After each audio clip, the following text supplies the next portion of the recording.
Hey, one of the lessons that I learned when I discovered that I had fibroids in 2001 was whenever struggles show up in my life, they are invitations to surrender to spirit and spirit's guidance, to surrender to the loving, wise, and well ancestors' guidance, to surrender to the thought that I need help and I have help in this wonderful, wonderful space, the sacred space inside of me where I connect and listen to spirit, my loving, wise, and well ancestors, my spirit guides, my master teachers, my Orisha, my great eight archetypes, my keepers of the Akashic record. Now you don't have to have all of that inside of you,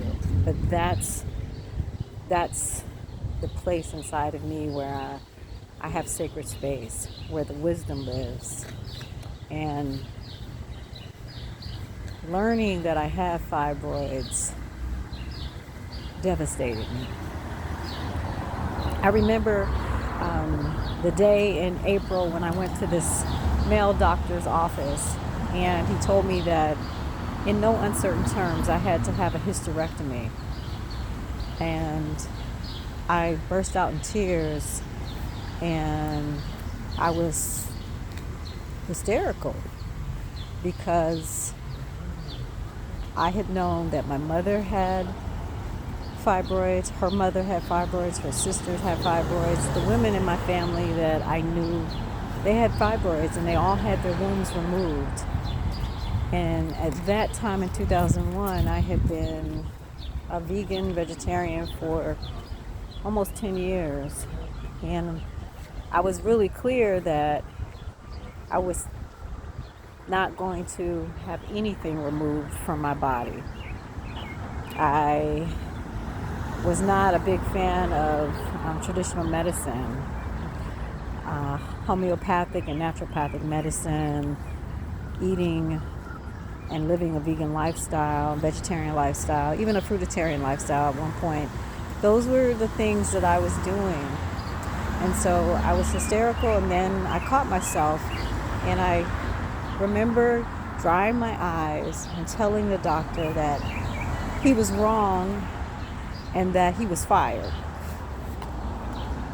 Yeah, I fired him. And I knew inside of me, because of the relationship that I had begun to cultivate with spirit, with my loving, wise, and well ancestors, with my angels, and my entire spiritual team, I knew that there was something else. I knew that there was something else, and that there was another option, there was another way, and that I needed to surrender to the wisdom and the flow and the process. I didn't have a way of articulating it. I just knew that that doctor was not the doctor for me, and that what he was offering in terms of my womb being removed, that was not going to be for me. I knew that. And so it was from that point that I began to reach out to sister friends. And one of my sister friends, shout out to Shantam Anand Shantam, had to get that right. I told Anand, and Anand was in the process of reading Sacred Woman by Queen Afua, and she was in a study group of women, and she hipped me to the book, and I got it. I remember getting the book from Sister Space and Books, and that became my Bible. And then she also reminded me about WPFW's radio program about natural healing and a naturopathic doctor, Dr. Sanyata Amen. And I would listen to her show, read Queen Afua's books, and get support from my soul brothers and soul sisters. And doing all of that taught me, one, when you surrender and you ask the universe for support, it shows up. And I accepted that. And I had people that were in community with me to help me move through what was one of the most challenging growth opportunities that I have ever experienced. Yeah, I just wanted to share that with y'all today. I'm still sharing from my fibroid journey. There it is. This morning, I woke up and I was still struggling with a lot of emotions.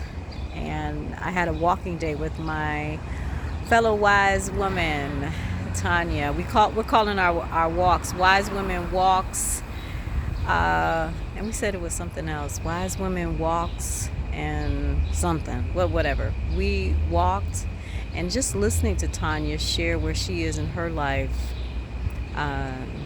gave me clarity. Sometimes you could just listen to someone else and get clarity. And the word that came was surrender.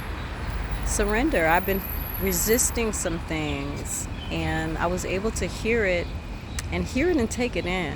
And then I was able to articulate, not in the best way, not that it needs to be the best way. I was able to articulate, express how I was feeling to someone else, someone that I trust, someone who I know is not going to judge me, who's going to hold space for me. And we walked, we got the sunshine this morning, laughed, talked, pondered, opened up to the wisdom of spirit and the whole spiritual team that I call on. And I gotta tell you, I am clearer than I was before I left for the walk. I'm clearer. There are things that are still sitting inside of me in terms of my emotions. I'm clearer, and it is because I am choosing to surrender, and I am choosing to step into the community of support that I have. So I'm grateful for that. Today is Thankful Thursday in my world and in the Thriving Mindfully community and academy. What are you grateful for? I'm grateful for this awareness. I'm grateful for the word surrender. I'm grateful for the choice to surrender. I'm grateful for the wisdom of surrender. I'm grateful for my sacred community of support. Wise men, wise women, soul brothers, soul sister loves, soul people that are around me and surround me. I'm grateful for my breath. I'm grateful for the sunshine. I'm grateful for the purple lipstick that I put on. I'm grateful for my black amethyst ring that I decided to wear. I'm grateful for my fire opal ring that I decided to wear. I put on all my crystals this morning because a sister was needing it. I put on my favorite sweatshirt, lawyer sweatshirt, because Tanya and I are both graduates of Howard, and it's got all the black women lawyers on here from TV shows. I'm grateful. I'm grateful that I can see, breathe, smell, taste, hear, walk, move. I'm grateful that I live in a place that I love. I'm grateful that I had time to get some tea and sit for a moment and read. I'm grateful that I was able to write in my journal. I'm grateful I was able to make this video. I am grateful that I get to share with you. What are you grateful for? Have a beautiful day. Oh, one more thing.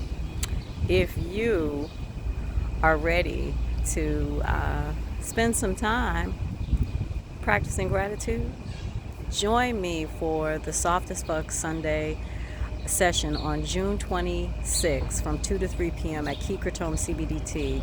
Go to anandalik.com/soft to register. See you there. Bye.